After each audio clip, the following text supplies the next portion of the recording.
ஏராளமான தீர்க்கதரிசிகள் சொன்ன எல்லாவற்றுக்கும் எதிராக தனி ஒரு மனிதனாக பல நூற்றாண்டுகளுக்கு பிறகு வந்த முகமது நபி சொன்னதன் அடிப்படையில் உருவான இஸ்லாம் மதம் முற்றிலும் மாறுபட்டது.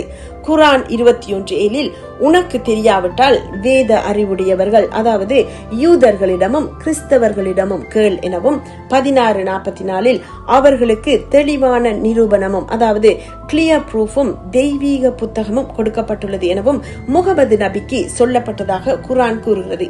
அந்த தெய்வீக புத்தகம் எழுதப்பட்ட மூல மொழியாகிய எபிரேய மொழியின் மூல பிரதிகள் இன்றும் இருக்கும் போது தனாக், வேதாகமம் ஆகியன மாற்றப்பட்டுள்ளதாக பொய் சொல்லி, ஆனால் எல்லாவற்றையும் மாற்றி எதிர்மாறாக எழுதியிருப்பதை பலர் நம்ப வைத்திருப்பதே வஞ்சிக்கிற ஆவியின் மிகப்பெரிய ஏமாற்று வேலை.